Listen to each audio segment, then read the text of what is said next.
Saudara-saudara yang kekasih dalam Kristus Yesus, selamat pagi. Kasih karunia dan damai sejahtera dari Allah Bapa kita dan dari Tuhan Yesus Kristus menyertai saudara-saudara. Renungan ceria hari ini terambil dari kitab Yosua pasal 24 ayat 13 sampai 15, yang demikian firman Tuhan. Demikianlah kuberikan kepadamu negeri yang kamu peroleh tanpa bersusah-susah, dan kota-kota yang tidak kamu dirikan, tetapi kamulah yang diam di dalamnya, juga kebun-kebun anggur dan kebun-kebun zaitun yang tidak kamu tanami, kamulah yang makan hasilnya. Oleh sebab itu takutlah akan Tuhan dan beribadahlah kepadanya dengan tulus ikhlas dan setia. Jauhkanlah Allah yang kepadanya nenek moyangmu telah beribadah di seberang sungai Efrat dan di Mesir, dan beribadahlah kepada Tuhan. Tetapi jika kamu anggap tidak baik untuk beribadah kepada Tuhan, pilihlah pada hari ini kepada siapa kamu akan beribadah. Allah yang kepadanya nenek moyangmu beribadah di seberang sungai Efrat, atau Allah orang Amori yang negerinya kamu diami ini? Tetapi aku dan seisi rumahku, kami akan beribadah kepada Tuhan. Adapun tema renungan pada saat ini adalah ibadah yang tulus dan setia mendatangkan berkat. Saudara-saudara yang kekasih, ayat-ayat yang kita baca ini merupakan bagian pesan terakhir dari Yosua kepada bangsa Israel, umat kepunyaan Allah sendiri. Setelah ia dan bangsa Israel dapat menduduki tanah Kanaan, tanah perjanjian, dan membagi-bagikan untuk 12 suku Israel. Dalam nasihatnya yang terakhir, Yosua menghadapkan dua pilihan, yaitu yang pertama, untuk beribadah kepada ilah nenek moyang di seberang sungai Efrat atau di Mesir, atau ilah-ilah lain dari bangsa-bangsa yang ditaklukkannya, yaitu ilah yang buatan manusia. Yang kedua, untuk beribadah kepada Tuhan Allah yang telah membawa umat Israel keluar dari Mesir untuk dapat menduduki tanah yang telah dijanjikan Tuhan kepada nenek moyang mereka. Tetapi Yosua menandaskan dengan tegas bahwa apapun pilihan umat, ia dan seisi rumahnya akan beribadah kepada Tuhan Allah saja. Mengapa Yosua dengan tegas menyatakan pilihannya itu? Tentu hal ini diwarnai oleh seluruh kehidupan Yosua sejak ia masih muda sebagai hamba Musa, menjadi mata-mata di tanah perjanjian sebagai pengintai, dan yang dipilih oleh Tuhan untuk memimpin bangsa itu masuk ke dalam tanah perjanjian. Ada beberapa hal yang perlu kita cermati dalam kehidupan Yosua dalam beribadah kepada Tuhan. Yang pertama, ibadah yang tulus dan setia membentuk pondasi iman yang kokoh dan kuat. Dalam hal ini Yosua melihat dan menjalani sendiri bagaimana Tuhan telah memberikan 10 tulah kepada bangsa Mesir, agar bangsa Israel keluar dari Mesir untuk beribadah kepadanya. Keluaran 4 ayat 23. Juga melihat sendiri bagaimana Tuhan Allah membelah Laut Tabera hingga bangsa Israel dapat berjalan di tanah yang kering. Tetapi serdadu Mesir ditenggelamkan di dasar laut. Demikian juga tatkala ia memimpin umat Israel memasuki tanah perjanjian. Yang kedua, ibadah yang tulus dan setia adalah tanda kekuatan. Hal ini nyata dalam kehidupan Yosua, di mana dia mengutus para pengintai, 2 orang yang bertemu dengan Rahab dan disembunyikan oleh Rahab. Dan di sana Rahab mengatakan bahwa orang-orang di Yeriko sudah sangat takut. Mereka sudah tidak mempunyai pengharapan dalam menghadapi umat Israel. Demikian juga kita melihat bagaimana tembok Yeriko dirobohkan hanya oleh umat itu melakukan perjalanan keliling tiap hari 1 kali, tapi hari yang ke-7 7 kali. Dan setelah sangkakala dibunyikan, mereka bersorak-sorak dan tembok Yeriko rebah. Demikian juga ketika mereka, yaitu bangsa Israel, berperang melawan 5 raja orang Amori, Allah sendiri yang memberikan hujan batu kepada bangsa itu sehingga banyak yang mati. Yang ketiga, ibadah yang tulus dan setia merupakan manifestasi kehormatan, di mana kita bersama-sama melihat bahwa Yosua dalam memimpin bangsa itu, ia senantiasa dihormati oleh umat Israel. Segala perintahnya dituruti sampai ia menjadi tua, sebagaimana tertulis di dalam kitab Yosua bab yang ke-23 ayat yang pertama.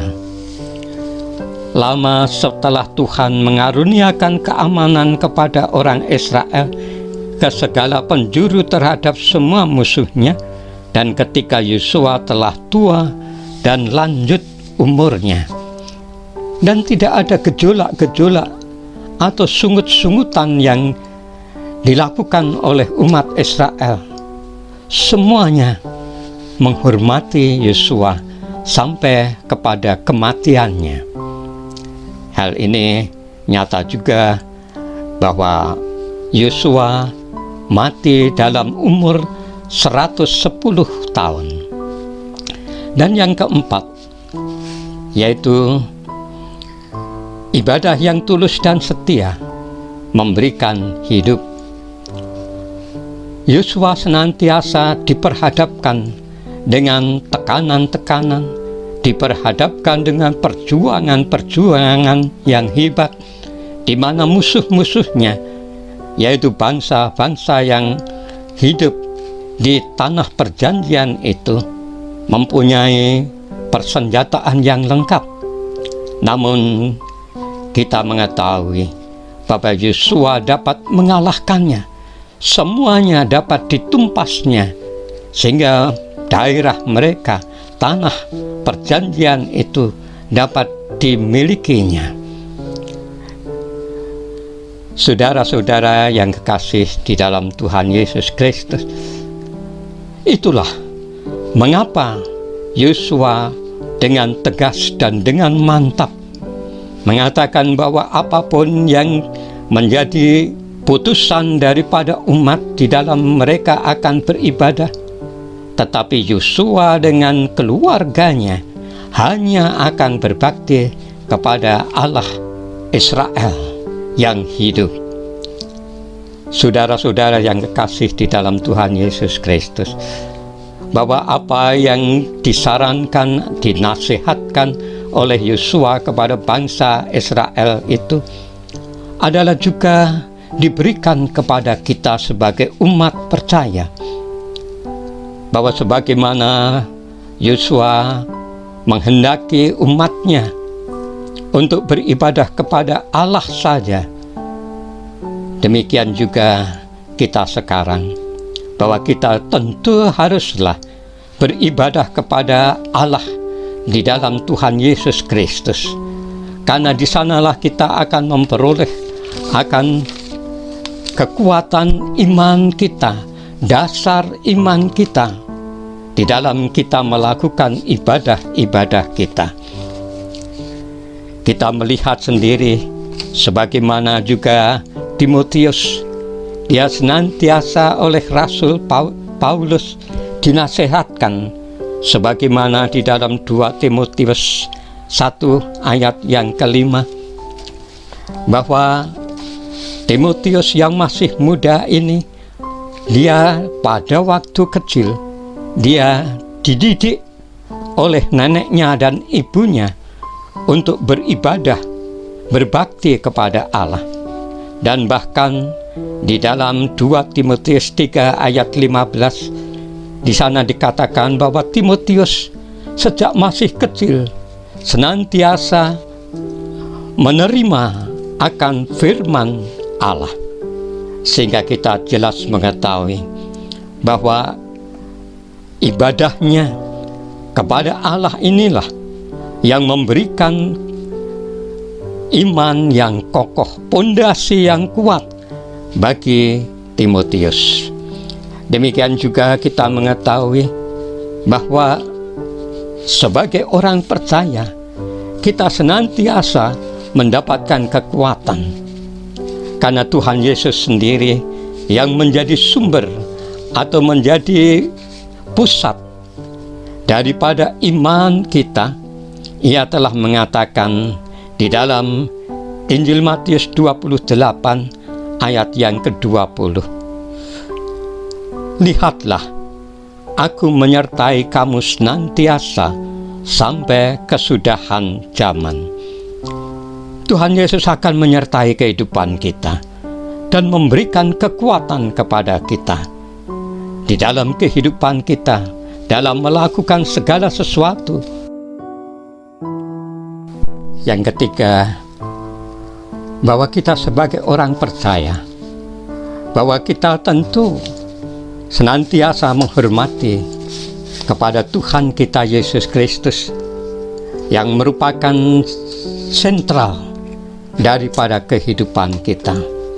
Dan kehormatan itu pula yang akan senantiasa kita terima di dalam kehidupan kita.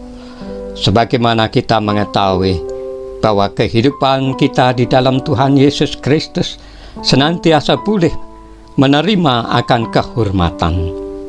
Dan yang keempat, yaitu bahwa kita mengetahui bahwa Tuhan Yesus Kristus telah mengatakan, "Akulah jalan, kebenaran, dan hidup." Yohanes 14 ayat 6. Sehingga kita mengetahui bahwa di dalam Tuhan Yesus Kristus itu ada hidup, dan barang siapa yang percaya kepadanya akan memperoleh hidup. Bahkan kita mengetahui bahwa dalam nasihatnya Rasul Paulus kepada Timotius di dalam 1 Timotius 4 ayat yang ke-8 dikatakan, "Latihan badani terbatas gunanya, tetapi ibadah itu berguna dalam segala hal karena mengandung janji, baik untuk hidup ini maupun untuk hidup yang akan datang." Itulah yang diberikan kepada kita, janji kepastian di dalam Tuhan Yesus Kristus, bahwa Ia akan memberikan hidup yang bermakna pada saat ini ketika kita hidup di dalam dunia ini, maupun menyediakan kehidupan yang kekal di dalam kemuliaannya kelak di dalam kerajaannya. Oleh karena itulah, di dalam hal ini kita senantiasa mengingat apa yang diberikan oleh penulis Ibrani kepada kita, sebagaimana tertulis di dalam surat Ibrani 10 ayat yang ke-25. Janganlah kita menjauhkan diri dari pertemuan-pertemuan ibadah kita seperti yang dibiasakan oleh beberapa orang, tetapi marilah kita saling menasihati dan semakin giat melakukannya menjelang hari Tuhan yang mendekat. Marilah kita juga sebagaimana Yosua mengatakan bahwa aku dan seisi rumahku akan beribadah kepada Tuhan Allah yang hidup. Amin.